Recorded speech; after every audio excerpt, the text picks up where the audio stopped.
Amitiers, no dia 20 de março é celebrado o Dia Internacional da Felicidade, data comemorada desde 2013, quando foi instituída pela Organização Mundial de Saúde, atendendo a sugestão feita pelo Reino do Butão, um pequeno país localizado entre a China e a Índia, conhecido por ter a população mais feliz do mundo. Mas o que é essa tal felicidade? Vocês já se fizeram essa pergunta? Difícil, né? É mais fácil definir o que não é felicidade.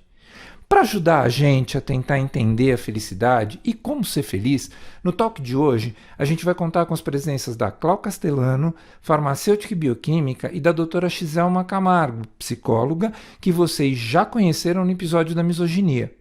Eu sou o Dr. César Isaac e você está no Amitié Talks, o podcast da Clínica Amitié. Meninas, aqui tá tudo dominado. Sejam muito bem-vindas. Pessoal, a Clau falando. Dr. César, obrigada. X, obrigada. É uma felicidade realmente estar aqui com vocês. E essa questão de definição, eu acho, como o César bem disse, que é difícil definir, mas é fácil, talvez, constatar a sensação boa de viver com um pouco mais de paz e de fluidez. Talvez isso seja um pouco o que a gente chama de felicidade. Então, acho que a minha contribuição aqui vai ser um pouquinho, falar um pouco sobre esses encontros que a vida me trouxe, com como eu faço para me sentir um pouco melhor e como eu sinto que as pessoas acabam encontrando esse caminho no dia a dia mesmo. Então, cada um buscando as suas próprias formas de se amarrar a ela. Olá, César. Olá, Clau. Olá, Amitiers. É um prazer estar aqui com você, com vocês. Vamos lá, a minha contribuição nesse bate-papo hoje é falar um pouquinho sobre esse tema que é extenso, é um tema que dentro da psicologia tem várias vertentes, né? Então eu vou trazer um pouquinho aí dessa sustentação desse bate-papo. Então agora passo aqui para o César, que vai abrir os trabalhos já fazendo a seguinte pergunta: como é que vocês definem felicidade? Para mim, tem a ver com uma questão que eu chamo paz, que é um encontro de um momento em que eu me sinto completa e me sinto com propósito e com o entendimento interior de que a minha vida está no meu caminho, naquele que internamente eu consigo enxergar que é bom para mim. Você disse no começo, né, que é fácil definir aquilo que nos faz infelizes, né? É mais fácil. Sim. Então, eu sinto que essa busca da felicidade talvez seja esse encontro de se entender com você mesmo, entender aquilo que não te faz bem e talvez buscar dentro de você essa plenitude e não fora. No meu caso, na minha vida, eu entendi que a felicidade, para mim, ela tem um modelo que me torna, vamos dizer, capaz, que me diz que eu sou capaz de viver aquilo que eu sonho. Ou de estar próximo a isso, ou de estar nesse caminho, ou de me sentir mais segura por estar sendo fiel ao que eu sinto. E aí, X, para você como pessoa e para você como profissional, você consegue definir felicidade? Felicidade é muito amplo, né? Depende da vertente. Se a gente for definir, né, felicidade é um estado totalmente subjetivo e incomparável. Então, se a gente pegar várias pessoas, cada um vai ter uma contextualização do que é felicidade para ela. Mas existe alguns caminhos, né, que a gente chama de objetivos, que a gente pode dividir em objetivos extrínsecos e intrínsecos. Como o próprio nome diz, né, a felicidade ligada ao extrínsecos é aquela felicidade mais, né, ligada ao prazer. Ligadas a coisas, recompensas, dinheiro, sucesso, status. E quando a gente fala de objetivos intrínsecos, está muito mais ligado ao eu, né? Àquele lugar da minha própria conquista individual e subjetiva. E o que a psicologia diz para nós? Um pouco de ciência aí no meio desse caminho. Que as pessoas que buscam muitos objetivos, prazeres extrínsecos, elas estão mais predispostas à depressão, à ansiedade e uma própria insatisfação. Então, a felicidade, ela tem muito mais a ver a busca desses valores, né, interpessoais. X, é possível ser feliz sempre? Pergunta difícil, né?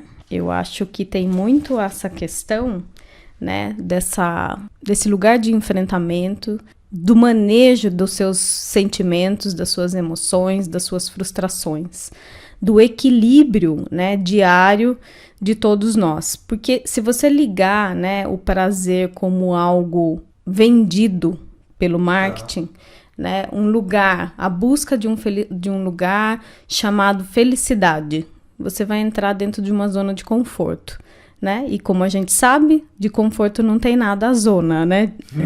Então, eu acho que vem muito mais, né, a busca desse bem-estar diário, a busca desse equilíbrio diário, né, o exercício da autocompaixão, o exercício da resiliência, o exercício da atenção plena, né, que faz a gente trazer todo momento esse ressignificar diário, né, não tem como passar pela vida sem trazer emoções chamadas positivas ou negativas, é muito mais o equilíbrio delas diário. Então, não tem esse lugar no fim do arco-íris chamado felicidade. Tem a construção de. E aí, Clau, é possível ser feliz sempre? Eu gostei muito do que a X falou agora. Eu acho que eu me senti um pouco mais feliz agora. Porque na verdade, a gente se encontra no nosso pequeno mundo e muitas vezes a gente não entende se o nosso pequeno mundo ele corresponde ao mundo maior, né? É sempre uma busca. Saber se aquilo que eu sinto é alguma coisa que eu poderia modificar a tal ponto de, por exemplo, falar, não, olha, as outras pessoas lidam com a felicidade de uma forma melhor do que eu. A gente não tem essa resposta e nunca vai ter. O que é interessante, que eu sinto em mim, essa coisa do eterno, que você disse, você perguntou eterno? O tempo todo, né? Se é possível o tempo todo. Eu sinto que é realmente, como a X disse, que a teoria explica muito bem, que é uma busca e é um encontro constante, diário e constante. A coisa de chegar no fim do dia e você encontrar pequenos encontros que você teve dentro de você com satisfação. Olha, eu consegui fazer isso. Olha, eu conversei com tal pessoa, tive essa resposta. Tudo isso eu acho que se soma no nosso saquinho de felicidade e nos deixa mais bem nutridos, e esse centro vai encontrando as respostas que fazem sentido para ele. Então, se, por exemplo, a gente se propôs hoje a passar mensagem sobre felicidade, vai ser legal pra gente e vai ser feliz a gente saber que no final a gente conseguiu um pouco dessa nossa primeira ideia. Então, baseado nisto, dinheiro traz felicidade? Clau? Gente, assim, pra mim isso é uma resposta que deveria ser muito simples. Eu acho que não existe. O dinheiro é instrumento para todas as nossas ações humanas, e as nossas relações dependem de ações, e os nossos sonhos dependem de ações. Portanto, fica clara a relação entre a necessidade do dinheiro para que a gente consiga realizar os nossos propósitos. Isso é óbvio, certo, meninas? Agora, o que existe é que ele é uma parte, vamos dizer, estrutural da nossa vida, que em momento algum pode ser considerada uma parte de propósito ou um objetivo. No meu ponto de vista, o dinheiro ele é um grande instrumento, ele é paralelo e ele é resultado de um trabalho bem feito, de uma vida bem vivida, de um exercício de troca positivo, de um exercício de partilhar positivo. Eu acho que o dinheiro ele é absolutamente parte desse processo, só que a gente também sabe que ele sozinho não faz nada. Quando ele sozinho pode até nos trazer mais problemas do que felicidade. X. E à luz da psicologia, o dinheiro traz felicidade ou é como as pessoas costumam brincar? Não, ele manda buscar em carro de luxo com ar-condicionado. É claro que o dinheiro é um facilitador.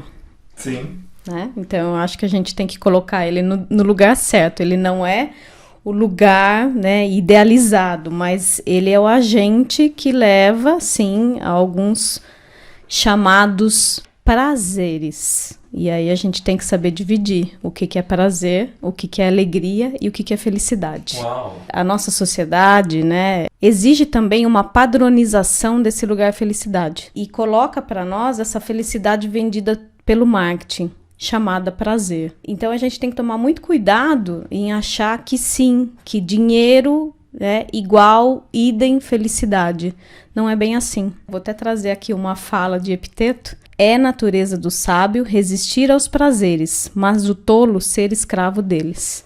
Olha. Então, a gente tem esse lugar, né, de entender e acreditar esse mito que felicidade é um lugar para se atingir dentro dos seus prazeres. Não. Felicidade é um lugar que você busca, né, diariamente. Um lugar que você trabalha diariamente para a conquista de. Se a gente for até retomar o valor, essa questão do prazer, naquele objetivo intrínseco e extrínsecos, a gente vai definir aí, né, esse lugar de prazer intrinsecamente é o meu lugar de self e extrinsecamente é o meu lugar de ego. Tá. Então, o prazer está ligado aonde? Está ligado dentro do seu self, onde você alimenta tudo aquilo que é importante para você, como processo de individuação, ou você vai para um objeto de prazer alimentado pelo carro que você quer, pelo apartamento que você quer, pela promoção que você quer, e tá tudo certo. Entender que esse lugar de felicidade também é muito particular e subjetivo, mas se a gente tiver uma receita aí, né, algo que a gente possa evidenciar, as pesquisas dizem muito para nós, né, a qualidade das relações. Esse é o significado maior da felicidade, né? Porque felicidade tem esse lugar de relações individual, social e comunitária. É a manutenção dessas relações saudáveis. Existem até pesquisas que dizem que as pessoas envelhecem mais saudavelmente diante da qualidade das relações que elas mantêm. E se a gente for colocar em termos simples, quando eu falo em dinheiro e felicidade, eu não devo nem endeusar esse dinheiro, nem endemoniar o dinheiro. Ele é um facilitador, como disse a X. Como disse a Cláudia, ele não pode ser uma prioridade, mas assim, certamente a presença dele te ajuda a compor momentos que podem representar felicidade. E falando em momentos ou composição de felicidade, existem pontos chaves de felicidade, Cláudia? Eu até li bastante sobre isso, porque é um momento de pesquisa meu particular, entender um pouco sobre a felicidade, porque eu acho que a gente tem a obrigação humana de procurar esse caminho e ajudar pessoas nesse caminho, cada um de nós. Falando em redes sociais, né? Elas propiciam com que a gente tenha mais meios para entender a vida do outro. E aí elas abrem caminho para as comparações. Talvez um dos motivos, uma das razões para ser mais feliz é a gente se comparar menos com a felicidade do outro e mais com a felicidade da gente, né? É a história do hoje melhor do que ontem. É você com você mesmo. É você se sentir sempre caminhando positivamente, ser grato por essa possibilidade e não se comparar com o meio externo. Se relacionar com ele de forma positiva e amorosa. X, e na sua opinião, existem pontos chaves para a felicidade? Primeiro, o lugar da aceitação do sofrimento, né? Aceitar as nossas frustrações, as nossas emoções, né? O chamado resiliência. E eu acho que é fundamental, né, até na minha prática clínica, é algo que eu faço essa provocação para os meus pacientes, é entender sobre sentido e propósito. Como que eu percebo meus talentos, como que eu percebo minhas forças, como que eu aceito a si mesmo, perceber meu sentido e aonde encontrá-los. E construir os sentidos para a minha vida. E o propósito é servir. E quando a gente fala servir, a gente já pensa naquele servir de um modo de servidão mesmo. Não, não é isso. É ser o melhor para todos que estão ao meu redor. Então, esse é um exercício diário e simples. Eu acredito que são essas 2 dicas que são essenciais, né?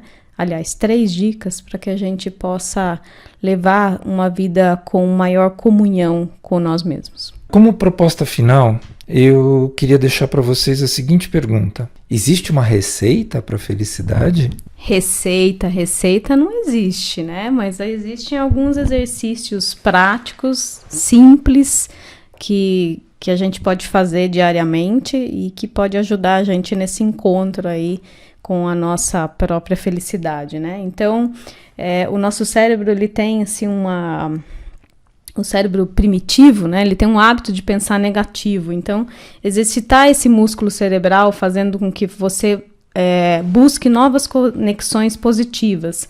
Então, reiterando aquela fala da Clau, né? O exercício de gratidão. Como é que faz exercício de gratidão? Todo mundo fala sobre gratidão, mas o que é? Como é que chega, né? Qual que é a receita desse exercício de gratidão? Então, muito simples. Diariamente, você pode ter um bloquinho de notas ou no seu celular mesmo, e ao final do seu dia você anotar 3 coisas positivas que você fez naquele dia. Você vai começar a estabelecer, né, de forma muito automática, esse hábito da gratidão.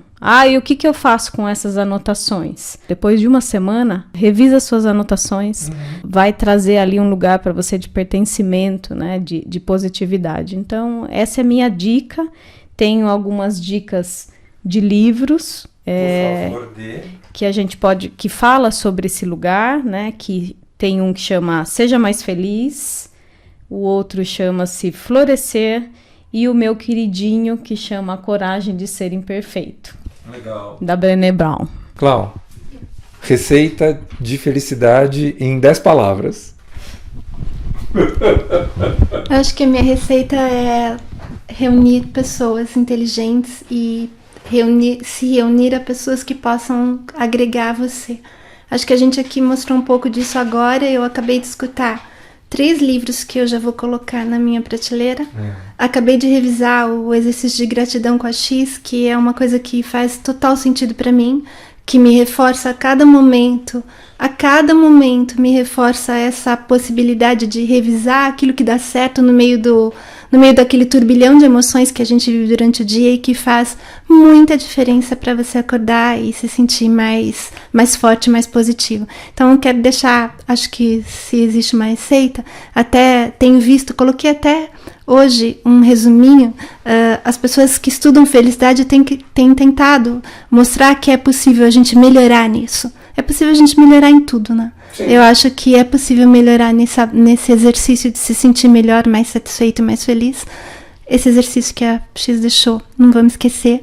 A questão, ela falou 3 coisas e eu me lembro muito bem, porque eu estou fazendo uma anotação interna aqui, que é essa coisa da resiliência, né? De enxergar melhor os próprios erros, de levantar quando cai, de não se frustrar tanto diante das pequenas adversidades, isso é importante. A questão da gratidão, a questão da comparação com você mesmo, né? Então, só essas 3 coisas, né, César e X? A gente fazendo isso já temos uma pequena receita. Eu acho que dá um bolinho bem legal de felicidade para todos nós. E acho que é isso que a gente tem que buscar. É isso aí, Amitchers. Quando a gente abriu esse talk, a pergunta era: você sabe definir felicidade? É mais fácil definir o que não é felicidade. Depois dessa super conversa, a gente entendeu exatamente o contrário. Não é difícil definir felicidade. Não é impossível viver a felicidade. E a prática acaba se tornando até automática se você se der realmente o direito de exercitar isso a cada momento. Meninas, minha gratidão eterna por vocês participarem deste talk. Eu já falei para X no Misoginia, você vai voltar. Clau, eu vou te dizer a mesma coisa. É necessário que você volte para outros episódios do nosso Amitié Talks. Amitchers, acho que a última mensagem é esta. Reflitam e botem em prática. Não é difícil ser feliz. Não é para o outro e, principalmente, como falou a Clau, não é a felicidade da rede social. É aquela que aquece a sua alma. Um beijo para cada um. Esse foi o Amitié Talks, o podcast da Clínica Amitié. Você pode ouvi-lo no YouTube, no Spotify, no Google Podcasts ou na sua plataforma de áudio preferida. Vale a pena seguir e se inscrever no Amitié Talks nas plataformas de podcast. Assim, você recebe uma notificação sempre que houver um episódio novo. O nosso podcast tem direção de Fernando Dourado, produção e edição de Mila Bessa. Se você quiser comentar, fazer sugestões ou participar dos nossos talks, entre em contato conosco pelas redes sociais. Não deixe de avaliar o nosso talk nas plataformas de podcast. No Spotify, você pode nos dar estrelinhas. Isso é muito importante pra gente. Eu sou o Dr. César Isaac e fico por aqui até o nosso próximo encontro.